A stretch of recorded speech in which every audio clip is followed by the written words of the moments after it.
안녕하세요. KPMCTV 안방환입니다. 오늘은 중대재해처벌법 시행령 제4조 안전보건관리 체계구축 및 이행조치에 대한 7번째 영상으로 종사자의 의견 청취 및 개선 방안 마련에 대하여 소개드리겠습니다.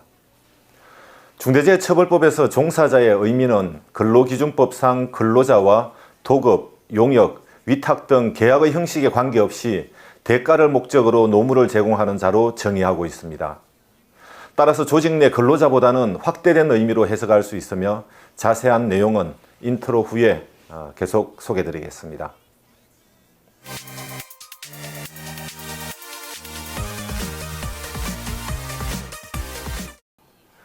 중대재해처벌법 시행령 제4조 7호에서는 종사자의 의견 청취에 대하여 소개하고 있습니다.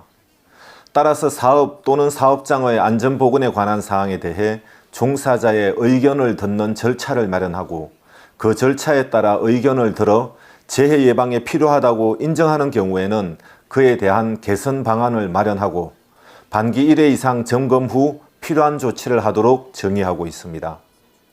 다만 산업안전보건법 제24조에 따른 산업안전보건위원회 또는 법 제64조와 제75조에 따른 안전보건에 관한 협의체에서 사업 또는 사업장의 안전보건에 관하여 논의하거나 심의 의결한 경우에는 해당 종사자의 의견을 들은 것으로 본다고 정의하고 있습니다. 앞서 소개드린 산업안전보건위원회는 법 제24조에 대한 내용으로 상시 근로자 50인 이상에 적용됩니다. 그러나 위원회 구성은 업종에 따라 차이가 있으니 시행령을 확인하셔야 하고요. 산업안전보건위원회 정기회의는 분기 1회, 임시회의는 위원장이 필요하다고 판단할 때 진행하며 근로자와 사용자 각각 10인 이내 동수로 위원회를 구성해야 합니다. 위원회 심의 의결사항은 산업재해 예방계획 수립에 관한 사항, 안전보건관리 규정의 작성 변경에 관한 사항 등이며 회의록은 3년 동안 보관해야 하고 구체적인 운영 방법은 회사 내에서 규정이나 또 절차로 만들어주는 것이 좋겠습니다. 다음은 안전보건에 관한 협의체인데요. 법 제64조 도급에 따른 산업재해 예방조치에 따라 수급인의 근로자가 도급 사업장에서 작업을 하는 경우인데 쉽게 말씀드려 사내에서 외주를 줄 경우 시행규칙 제79조에 따라 안전 및 보건에 관한 협의체를 구성해야 한다는 것입니다.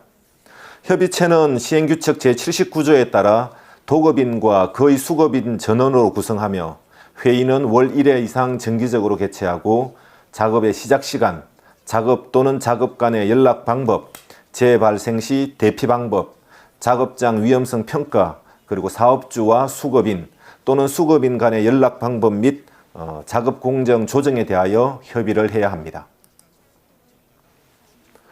컨설팅을 하다 보면 이런 질문을 받게 됩니다.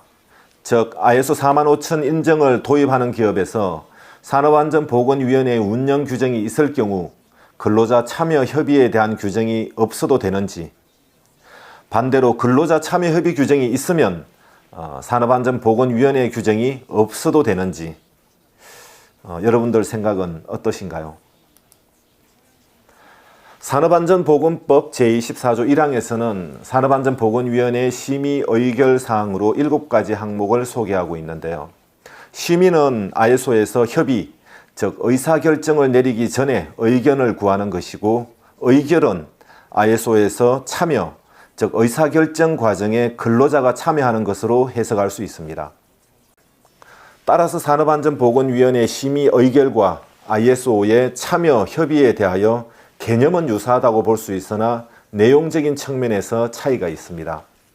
특히 법은 국가 내에서 적용되는 강제사항이고 ISO는 국제표준으로 전 세계가 참여하며 문화적으로도 국가마다 많은 차이가 있습니다. 따라서 저는 이런 질문을 받으면 산업안전보건위원회 운영 규정과 근로자 참여 협의 규정을 별도로 만드는 것으로 의견을 드립니다. 물론 회사의 규모와 특성을 고려하여 하나로 만들 수도 있겠지만 법 취지와 인정의 목적 그리고 그동안의 경험을 바탕으로 저는 별도로 만들 것을 권장합니다. 산업안전보건위원회 심의 의결에 근로자가 참여하여 의견을 반영하는 것은 안전보건에 있어 무엇보다 중요합니다. 더구나 중대재해처벌법에서는 종사자로 표현하고 있어 근로자뿐만 아니라 사내 협력회사까지 의견 청취가 포함됩니다. 여기서 사업주나 경영 책임자가 해야 할 일은 종사자가 자유롭게 의견을 제시할 수 있는 환경을 만들어줘야 하고, 비록 종사자로부터 불편한 의견이 있다 하더라도 이를 묵살하거나 의견을 제시한 근로자에게 또 다른 피해가 돌아가지 않도록 해야 합니다. 오늘은 안전보건관리 체계 구축 및 그 이행 7번째 영상으로 종사자의 의견 청취에 대하여 소개드렸습니다. 다음 영상에서는 중대재해나 급박한 위험에 대비한 매뉴얼 마련 및 점검에 대하여 소개드리겠습니다. 감사합니다.